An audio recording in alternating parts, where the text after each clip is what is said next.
اللہ کی تقسیم پر اوروں کو ملے ہیں مال و زر، ہم کو ملی تعلیم پر۔ الحمدللہ رب العالمین، والصلاة والسلام علی سید المرسلین وعلی آلہ واصحابہ اجمعین ومن تبعہم بإحسان الی یوم الدین، اما بعد۔ قال اللہ تبارک و تعالی فی القرآن المجید والفرقان الحمید، اعوذ باللہ من الشیطان الرجیم، بسم اللہ الرحمن الرحیم، مالک یوم الدین، صدق اللہ العظیم۔ میری زندگی کا مقصد تیرے دین کی سرفرازی، میں اسی لیے مسلمان، میں اسی لیے نمازی۔ محترم و مکرم عزیز سامعین کرام، السلام علیکم ورحمۃ اللہ وبرکاتہ۔ زندگی آمد برائے بندگی، زندگی آمد برائے بندگی، زندگی بے بندگی شرمندگی۔ اللہ کا کروڑ ہاں ایسا ہے کہ اللہ نے ہمیں دو عالم کے مالک و مختار، گلشن ہستی کے ولی، فصل بہار، راحت آدم و بنی آدم، محمد مصطفیٰ صلی اللہ علیہ وآلہ وسلم کی امت میں پیدا فرمائے۔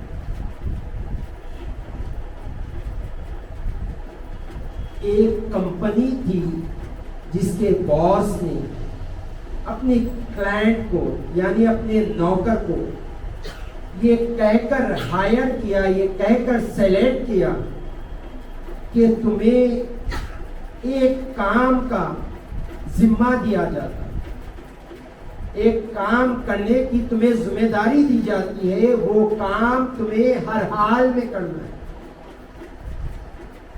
تو کمپنی کے کلائنٹ کو اس کے تمام کنڈیشنز بتا دیے جاتے ہیں۔ یہ بتا دیا جاتا ہے کہ تمہارا مقصد، تمہارا گول، تمہارا کام یہ ہے، اور یہ کام کے لیے جو جو مشقتیں آئیں گی، جو جو پریشانی آئیں گی، جو جو مصیبتیں آئیں گی، تمہیں اسے فیس کرنا ہے، یعنی تمہیں اسے برداشت کرنا ہے۔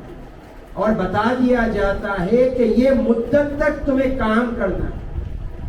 اگر تم یہ کام کر لو گے، یہ پروجیکٹ پورا کر لو گے، کمپلیٹ کر لو گے، تو تمہیں منہ مانگی نعمتوں سے سرفراز کر دیا جائے، تمہیں ہر آرام سے تمہیں سیراب کر دیا جائے، ہر خواہش تمہاری پوری کی جائے گی، تمہیں حتیٰ کہ کہنے کی ضرورت نہیں پڑے گی، ایسی ایسی تمہیں نعمتیں عطا کی جائے گی، ایسی ایسی تمہیں اللہ تعالیٰ اپنے فضل سے تمہیں عطا کیا جائے گا۔ ایسا وہ کلائنٹ کو کہہ کر ہائر کیا گیا، اور کہا گیا راستے میں پریشانی آئے گی، مصیبت آئے گی، مگر وہ باس یہ کہہ کر اس کلائنٹ کو ہائر کرتا ہے کہ جو پریشانی مصیبت آئے گی تمہیں تنہا نہیں چھوڑا جائے، وہ پریشانی میں تمہاری رہبری کی جائے گی،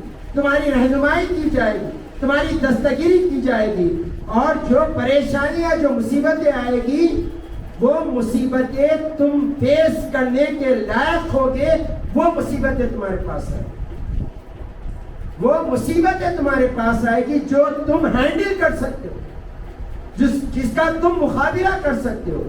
اور اگر تم اس کا مقابلہ نہیں کر سکتے تو تمہاری مدد کی جائے گی، تمہاری مدد کی جائے گی، تمہاری ہر حال میں دستگیری کی جائے گی، رہنمائی کی جائے گی، تمہیں تنہا نہیں چھوڑا جائے۔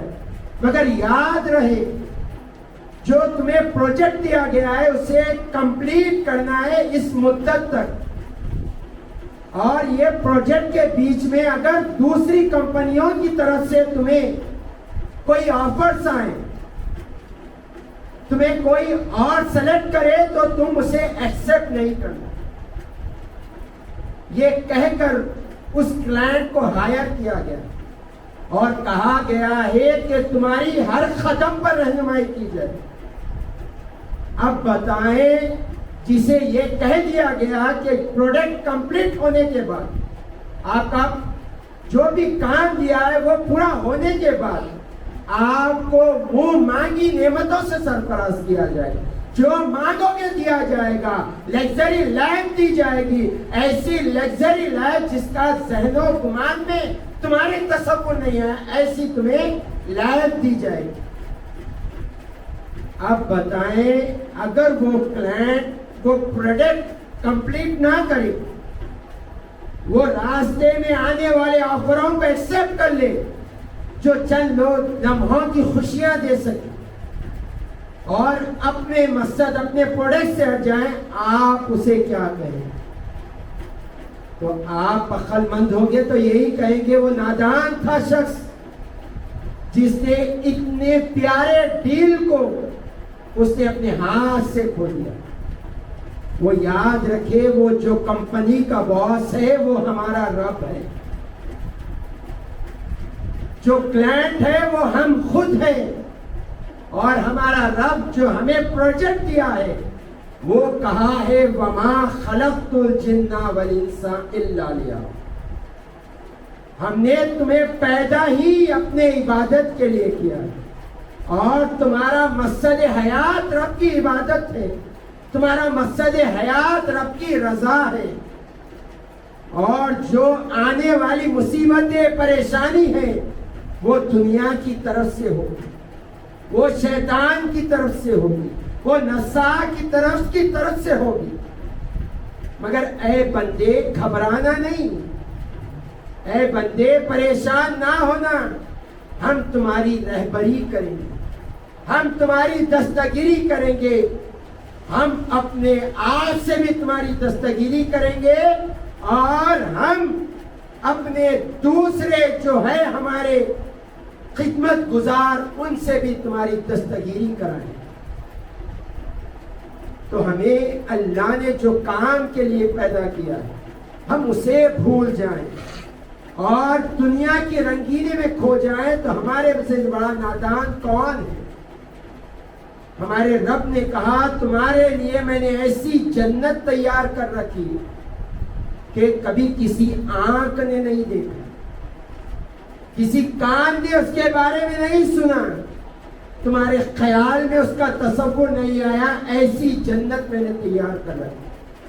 تم مقصد حیات کو پالو, اور یہ بات یاد رکھو جو تمہیں مقصد دیا گیا ہے تم اس کے لائق ہو, تم وہ ہینڈل کر سکتے ہو. جو تمہیں بتا دیا گیا کہ رب کی رضا ہے تو رضا حاصل کر سکتے ہو. رب کی عبادت کے لیے پیدا کیے گئے تو عبادت کر سکتے ہو. کیوں؟ آپ کے رب نے فرمایا لا یکلف اللہ نفسا الا وسعہا. ہم کسی جان کو اس کی جان سے زیادہ تکلیف نہیں دیں. اور آپ کے رب نے دنیا کے بارے میں بھی کہہ دیا اے بندے کبھی دنیا ستائے تو جنت کا تذکرہ یاد کر لیا کرو. دنیا کی کبھی رنگینیاں آپ کو ستائیں, چاہے مال کی صورت میں ستائیں تو جنت کے محلات کو یاد کر لیا کرو. ہم نے جنت کے محلات کو سونے کے اینٹ سے پیدا کیا اور اس کی مشق ہم نے وہ کیا ہے. جو سیمنٹ ہوتی ہم نے مشق کو رکھا ہے. اور کبھی دنیا کی خوبصورتی ستائیں تو ہم نے جو جنت میں خادموں کو بنایا, حور کو نہیں.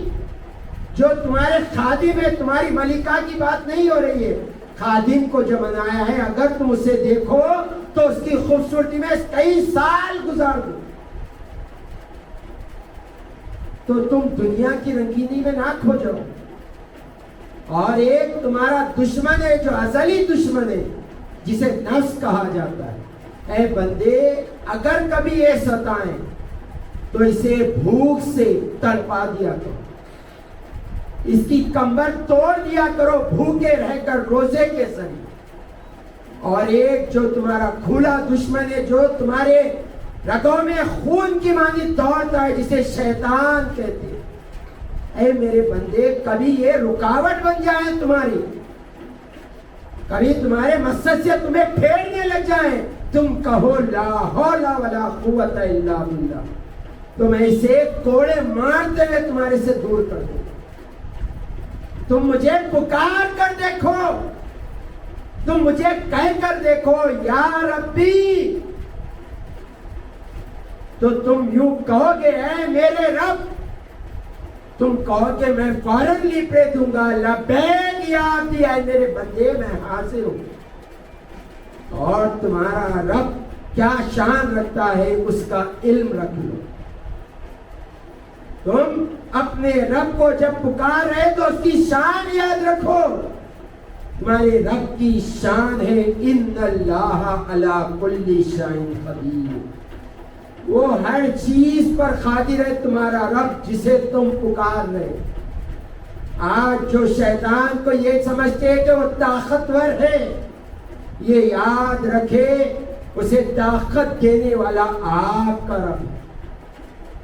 اس کے لیے جو قوتیں، جو طاقتیں جو اللہ نے اسے عطا کی ہے، وہ آپ کے رب کے خزانوں میں سے عطا کی گئی ہے۔ وہ رب کے سامنے اس کا کوئی وجود نہیں، وہ رب کا ایک ادنا مخلوق ہے۔ تم اپنے رب کو پکارو، رب اسے دور کرنے کا انتظام کرے۔ مصطفیٰ جان رحمت نے بھی ہمیں سلیقہ بتا دیا سویرے کیسا کرے زندگی۔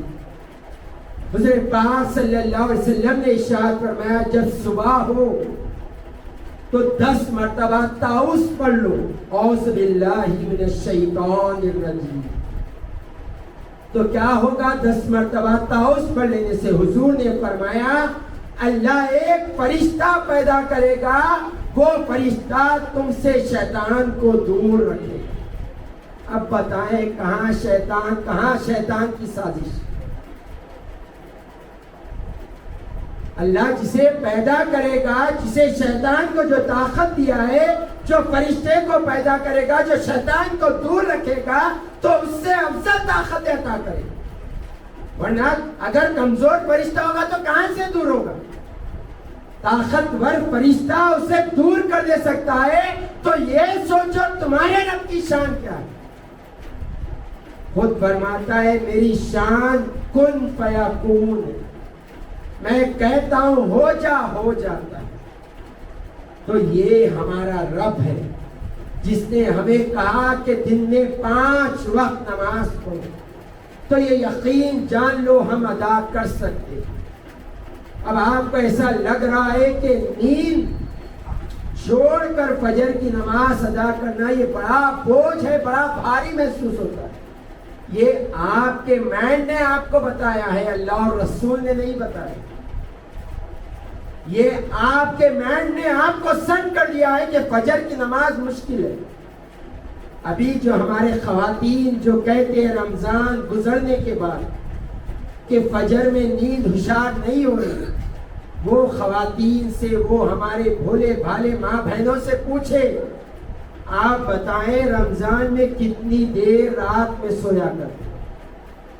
وہ کہتے ہیں کہ 1 گھنٹہ سویا کرتے تھے، آدھا گھنٹہ سویا کرتے تھے، یا نہیں سویا کرتے۔ تو پھر تھکان کیوں نہیں ہوتی تھی، کیوں نیند نہیں لگتی تھی فجر کے وقت؟ حالانکہ رمضان میں جو خواتین کو کام رہتا ہے اس سے 2 گنا بڑھ جاتا ہے۔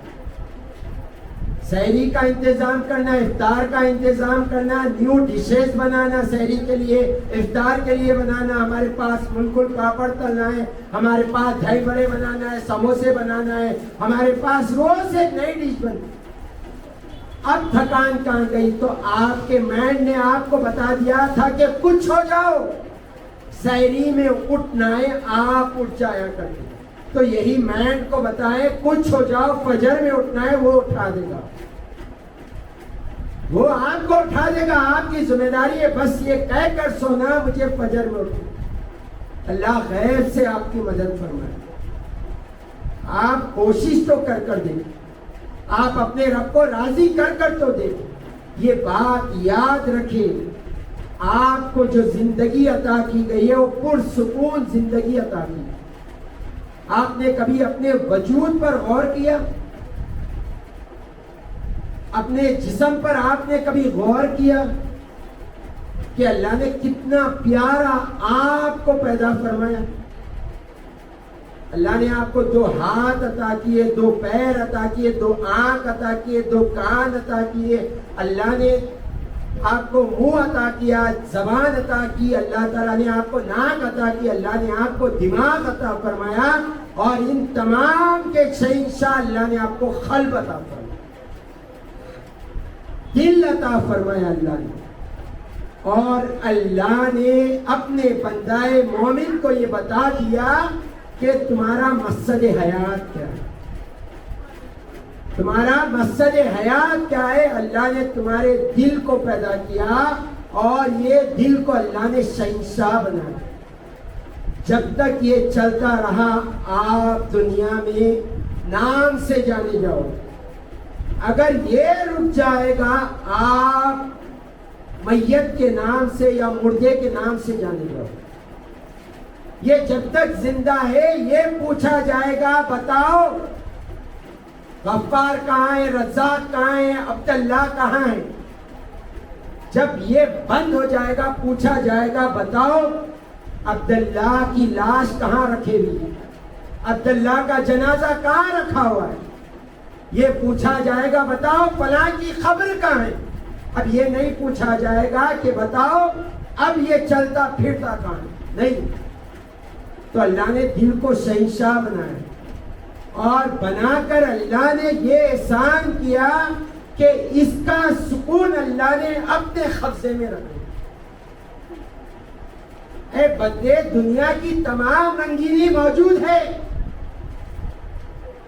دنیا کے ایک سے ایک ڈشز موجود ہیں، دنیا کے ایک سے ایک خوبصورت عورتیں موجود ہیں، دنیا میں خوبصورت مردوے موجود ہیں، دنیا میں ایک سے ایک خوبصورت دیکھنے کی جگہ موجود ہے.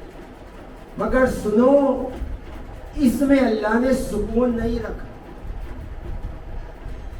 ہاں ہو سکتا ہے عارضی طور پر دل بہل جائیں، عارضی طور پر دل بہل جائیں، اچھا کھا لے تو دل خوش ہو جائیں، اچھے حسن کو دیکھ لے تو دل خوش ہو جائیں، اچھی جگہ کو دیکھ لے تو دل خوش ہو جائیں.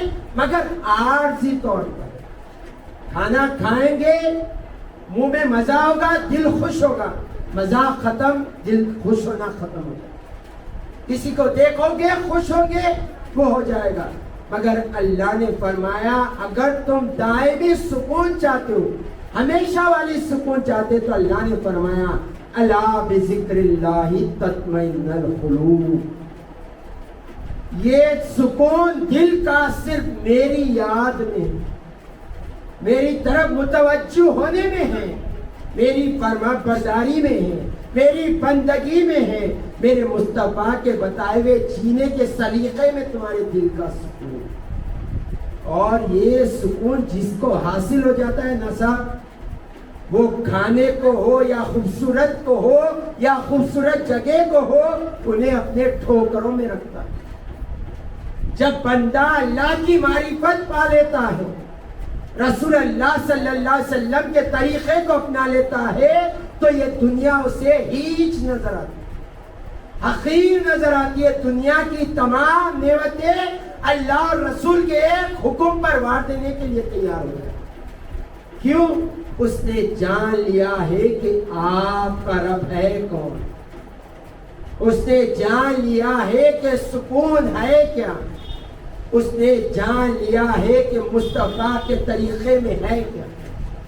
تو ہمیں ایسی زندگی گزارنا ہے جس سے ہم خود مطمئن ہوں، ہم خود عزت نفس پر ایسے راضی ہو جیسے اللہ نے ہمیں حکم دیا.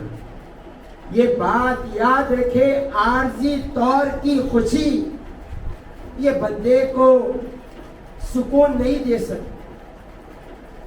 سکون اللہ کی یاد میں، سکون رسول اللہ صلی اللہ علیہ وسلم کے طریقے میں. اب جب بندہ یہ اپنا لیتا ہے تو اس کی زندگی پرسکون ہو جاتی ہے. اللہ فرماتا ہے، روایتوں میں آتا ہے، حدیث قدسی اللہ فرماتا ہے، اے آدم کی اولاد، ایک تیری خواہش ہے اور ایک میری خواہش ہے، ہوگا وہی جو میری خواہش ہے۔ اگر تو چاہتا ہے کہ خواہش تیری ہو تو میری خواہش کے مطابق زندگی گزار، میں تیری خواہش پوری کر دوں۔ اللہ کا کتنا پیارا انداز ہے، دیکھے بندوں سے بات کرنے۔ اللہ فرما رہا ہے، اے انسان، تیری ایک خواہش ہے، میری ایک خواہش ہے، اور ہوگا وہی جو میں چاہتا ہوں۔ اگر تو یہ چاہتا ہے کہ ہو وہ جو تو چاہتا ہے تو کر وہ جو میں چاہتا ہوں، پھر ہوگا وہ جو تو چاہتا ہے۔ دیکھیں اللہ نے آپ کے قدموں میں دو جہاں کو رکھ دیا، فرمایا تو میرا ہو جا، میں کائنات کو تیرا کر دوں، تو میری طرف پلٹ کر آ جا، میں دنیا کو تیرا سایہ بنا کر تیرے پیچھے پڑ رہا۔ شرط یہ ہے کہ تو آ میری طرف، تو آ کر تو دیکھ میں تجھے کیسا سکون عطا کروں، تو آ کر تو دیکھ میں تجھے کیسی عزت عطا کروں گا، تو آ کر تو دیکھ سارا جہان تیری جان کا دشمن بن جائے، میں تجھے پرسکون رکھوں گا۔ ساری دنیا رزق کی تلاش میں پریشان ہوگی، میں تیرے دل کو سکون دوں گا، یہ کہہ کر کہ پریشان نہ ہو، تیرا رب رزاق ہے۔ ساری دنیا مل کر تجھے ذلیل کرنا چاہے گی، میں تیرے قلب کو سکون، تیرے دل کو سکون دوں گا، یہ کہہ کر وَتُعِزُّ مَن تَشَاءُ وَتُذِلُّ مَن تَشَاءُ، عزت دینے والی تیرے رب کی ذات ہے، فکر نہ کر۔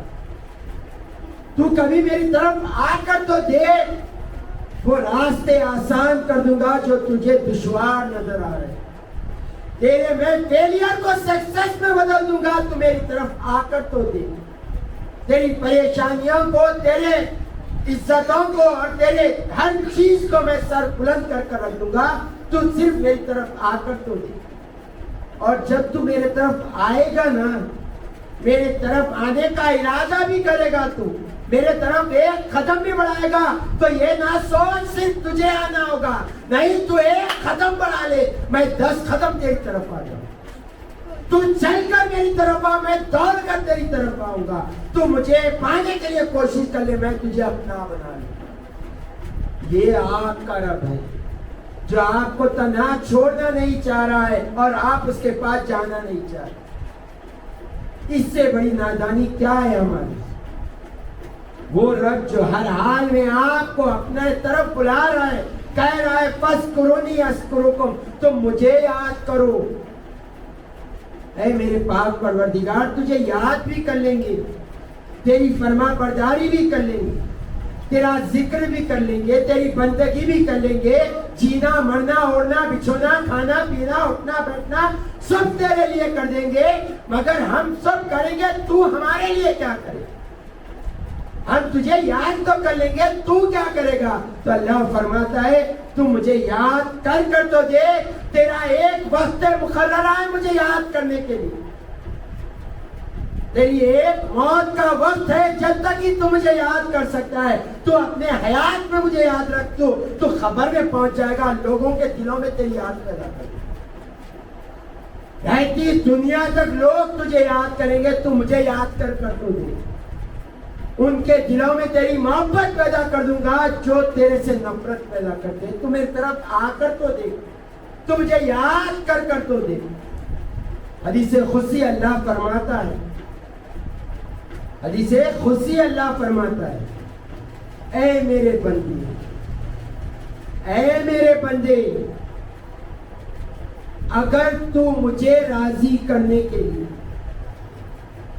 تو مجھے اپنا بنانے کے لیے اپنوں کو ناراضگی میں موڑ لے، اپنے کاروبار کو چھوڑ لے، اپنے ہر فکر کو چھوڑ دے، تو صرف مجھے بنانے کے لیے، رشتہ داروں سے ناراضگی ہو جائے تیرے لوگ دشمن بن جائے، تو مجھے بنانے کے چکر میں اللہ فرماتا ہے بندے فکر نہ کر، میں ان کے دلوں میں تیری محبت پیدا کر دوں گا، تو مجھے منانے کی تو کوشش کر، تو مجھے اپنا بنانے کی تو کوشش کر، میں ساری دنیا کو تیرا بنا دوں، ساری عزتوں کو تیرے قدموں میں ڈال دوں گا، تو مجھے اپنا بنانے کی تو کوشش کر۔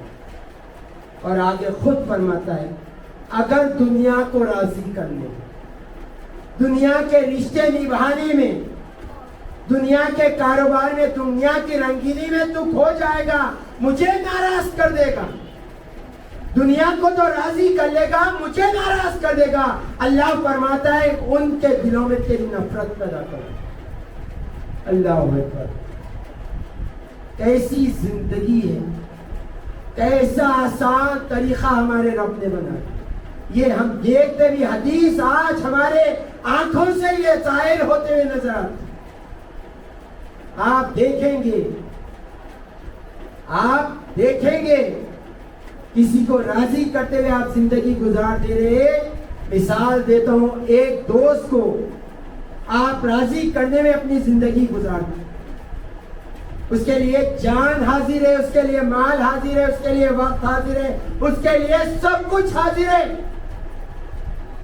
اس کے حکم پر لبیک کہا جائے گا، دن دیکھا جائے گا، نہ رات دیکھی جائے گی، نہ صحت دیکھی جائے گی، نہ بیماری دیکھی جائے گی، بس اسے ہر حال میں راضی کریں گے۔ کچھ دن گزرتے اس سے ہی ہمارے دل میں نفرت پیدا ہو جاتی، وہی جو دل کا سکون بنا ہوا تھا دل کا درد بن جاتا ہے، وہی جو عزت کا سبب بنا تھا ذلت کا سبب بن جاتا ہے۔ وجہ کیا ہے؟ وجہ یہی ہے رب کو چھوڑ کر تم نے اسے اپنا بنایا، رب کے لیے نہیں بنایا تھا، رب کو چھوڑ کر بنایا، نتیجہ دل کا درد بن گیا ہے وہ دوست۔ اور ایک دوست بھی ہوتا ہے جس کے بارے میں حضور نے ارشاد فرمایا، حضور نے ارشاد فرمایا اگر تم کسی کو اپنا دوست بنا لو اور اس کا مقصد اللہ کی رضا ہو، کسی کو اپنا دوست بنا لو اور اس کا مقصد اللہ کی رضا ہو، اللہ کے خاطر اس سے ملنا جلنا ہو، اللہ کے خاطر اس کے لیے خرچ کرنا ہو، اللہ کے خاطر اسے عزت دینا ہو، اللہ فرماتا ہے کل قیامت میں میں اس کو راضی کر لوں گا، جیسے چاہے وہ راضی ہو میں اسے راضی کر لوں گا اور اسے میں نور کے تخت پر اٹھاؤں گا قیامت۔ وہ بھی ایک دوست تھا، یہ بھی ایک دوست ہے، وہ کس کے لیے تھا، یہ کس کے لیے؟ اور کسی سے محبت ہو جاتی ہے، اس سے ملاقات نہیں ہوتی، یوٹیوب کا دور ہے، سوشل میڈیا کا دور ہے، کسی عالم سے محبت ہو جاتی، کسی عالم سے محبت ہو جاتی ہے، اس سے ملاقات نہیں ہوتی۔ اللہ فرماتا ہے بندے تو نے اللہ کے لیے محبت کی تھی، کل قیامت کے دن میں تمہیں ملاؤں گا ضرور۔ وہ جو تھا، جو دل کا سکون تھا، کس کے لیے تھا؟ دل کا درد بن گیا، ارے اس سے ملاقات بھی نہیں ہوئی، قیامت کے دن دیکھ کر دل کا سکون حاصل ہو، کس کے لیے؟ اللہ کے لیے۔ تو ہر حال میں سکون ہے آپ کے لیے، یہ بات یاد رکھے، بس پیش نظر اللہ کی رضا ہے۔ گھر کا ماحول دیکھنا چاہتے ہو سکون سے کیسے ہوتا ہے؟ آئے کچھ چھلکیاں بتاتے میں اپنی بات ختم کرتا ہوں۔ حضور نے ارشاد فرمایا جس کا شوہر اس کے بیوی سے راضی ہے، جس کا شوہر اس کے بیوی سے راضی ہے وہ عورت جنتی ہے۔ اب بتائیں اس سے بڑی کوئی آسانی کی بات ہے عورت کے لیے؟ شوہر راضی ہو گیا، عورت جنتی ہو گئی۔ اور حضور نے ارشاد فرمایا وہ بہترین شخص ہے جو اپنے گھر والوں کے ساتھ بہتر ہے، جو اپنے بیوی کے ساتھ بہتر ہے۔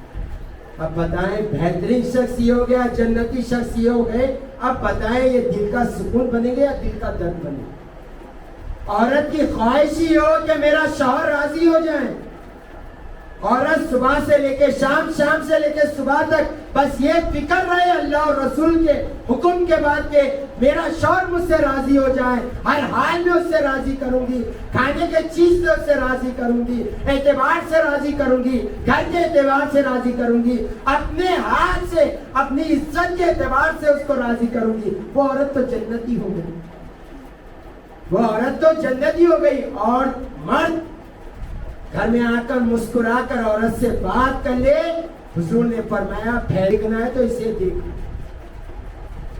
اگر عورت سے آ کر شوہر مذاق کر لے، حضور فرماتے یہ بھی ثواب۔ حضور پاک صلی اللہ علیہ وسلم جب گھر میں داخل ہوتے، اگر فاطمہ الزہرا سلام اللہ علیہ موجود ہوتی، بیٹی دیکھے اور باپ کو دیکھے کیسا رشتہ۔ جب حضور داخل ہوتے تو فاطمہ الزہرا سلام اللہ علیہ اپنی جگہ سے اٹھتے اور مصطفیٰ کو بٹھا دیا کرتے اور حضور ان کا ماتھا چما کرتے تھے۔ اور جب فاطمہ الزہرا سلام اللہ علیہ گھر میں داخل ہوتی، حضور پاک صلی اللہ علیہ وسلم اپنی جگہ سے اٹھتے اور فاطمہ الزہرا سلام اللہ علیہ کو اٹھا دیا۔ اور حضور کی شان دیکھیں، کیسا مقام، دو عالم کے مالک و مختار ہے، اور صاحبزادی کے لیے کھڑ رہے، صاحبزادی کو بوسہ دے رہے، صاحبزادی کے بارے میں کہہ رہے ہیں فاطمہ میرے دل کی ٹھنڈک۔ جو فاطمہ کو خوش کرے گا وہ مجھے خوش کرے گا، جو مجھے خوش کرے گا اپنے رب کو خوش کرے گا۔ ایسا باپ بیٹی کا رشتہ ہو تو دل کا سکون بنتے ہیں رشتے۔ اور حضرت پاک صلی اللہ علیہ وسلم کبھی گھر میں داخل ہوتے، حضرت عائشہ صدیقہ طاہرہ زاہدہ عابدہ امی جان اگر پیالے میں پانی پی رہے تو مصطفیٰ کہتے کہ اے عائشہ تھوڑا بچا کر دو تاکہ میں تمہارا جھوٹا پیوں۔ اور جب امی جان بچا کر دیتے تو حضور پوچھا کرتے تھے اے عائشہ بتاؤ کس طرف منہ لگا کر دیا۔ ایسا میاں بیوی کا رشتہ ہو تو دل کا سکون نہیں ملے گا، گھر میں سکون نہیں ملے گا تو کیا ملے گا۔ اور حضرت پاک صلی اللہ علیہ وسلم مذاق بھی کیا کرتے تھے۔ حضرت عائشہ صدیقہ طاہرہ رضی اللہ تعالیٰ عنہ بڑی خوبصورت تھی، اتنے خوبصورت تھے، کبھی وہ مسکراتے تو گال لال ہو جایا کرتے تھے تو حضرت پاک صلی اللہ علیہ وسلم محبت میں فرمایا کرتے تھے حمیرہ کہا کرتے تھے، یعنی لال گال والی عورت۔ تو ایسا میاں بیوی کا رشتہ رہا تو بتائیں یہ سکون والی زندگی ہے یا نہیں؟ اور یہ جو آپ کر رہے ہیں، پانی پی رہے ہو، بیوی سے بات کر رہے ہو، شوہر کو راضی کر رہے ہو، شوہر بیٹی کے لیے اٹھ رہے ہو، بیٹی آپ کے لیے اٹھ رہی، یہ تمام عبادت ہے، یہ تمام عبادت ہے مصطفیٰ کے طریقے پر۔ تو یہ زندگی ہے تو بتائیں اس سے بہترین سکون کیا ہے؟ اور تاجر کے بارے میں حضور نے فرمایا جو تاجر ایمانداری سے تجارت کرے کل انبیاء کے ساتھ ہوگا۔ بتاؤ تاجر اس کے لیے نفع بخش نہیں ہوگے؟ تو زندگی بہت پیاری ہے، بس علم سیکھنے کی ضرورت ہے، علم سیکھنے کی ضرورت ہے۔ آؤ دعاؤں کی قبولیت کا بھی راز بتا دیتا ہوں، آؤ مقدر چمکانے کا بھی راز بتا دیتا ہوں، آؤ فرش سے عرش پہ پہنچنے کا بھی راز بتا دیتا ہوں۔ اگر ماں باپ موجود ہے تو آپ فرش پر ہو کر عرش پر ہو، یہ بات یاد رکھیں۔ اگر والدین آپ کے موجود ہیں انہیں راضی کر لو، عرش کا رب آپ سے راضی ہو جائے۔ اگر یہ آپ کے لیے ہاتھ اٹھا دیں گے تو آپ کا رب آپ کو وہ نوازے گا آپ نے کبھی ذہن و گمان میں نہیں۔ اگر خدا نہ کرے گزر گئے دو میں سے کوئی ایک بھی، اگر ان کی خبر آپ کو معلوم ہے تو وہاں حاضر ہو جائے، اگر خبر نہیں معلوم تو گھر میں ہی ان کے لیے ایصال ثواب کرے، وہ وہاں سے آپ کے حق میں دعا کرے اور وہاں سے آپ کا مقدر چلے۔ تو یہ بات یاد رکھے، زندگی خوبصورت ہے، مقصد کو سمجھے، اللہ کی طرف دوڑے، فَفِرُّوا إِلَى اللَّهِ، اللہ کی طرف دوڑو، زمانہ تمہارے پیچھے دوڑے گا، اللہ کی طرف دوڑو، عزتیں تمہاری طرف دوڑے، اللہ کی طرف دوڑو، رزق تمہارے پیچھے ہوگا، اللہ کی طرف دوڑو، دنیا سایہ بن کر، غلام بن کر دنیا تمہارے قدموں میں پڑی رہے گی، تم صرف اللہ کی طرف دوڑو۔ اور یہ دوڑنا پرسکون ہے، یہ بات یاد رکھے۔ آج کہنا کہ دین پر چلنا مشکل ہے آج کے دور میں، یہ بات یاد رکھے، آپ دنیا کا تصور کیا لے کر بیٹھے، آپ دنیا کس کو سمجھتے ہو؟ یہ بات یاد رکھے، وہ آپ کے ماں باپ کیوں نہ ہو، وہ آپ کے ماں باپ کیوں نہ ہو، آپ کی بیوی کیوں نہ ہو، آپ کا شوہر کیوں نہ ہو، آپ کا بھائی کیوں نہ ہو، آپ کا کاروبار کیوں نہ ہو، آپ کا گھر کیوں نہ ہو، آپ کی سواری کیوں نہ ہو، آپ کا لباس کیوں نہ ہو، جو کچھ ہو جو تمہیں اللہ سے دور کر دے وہ دنیا یاد رکھ لے۔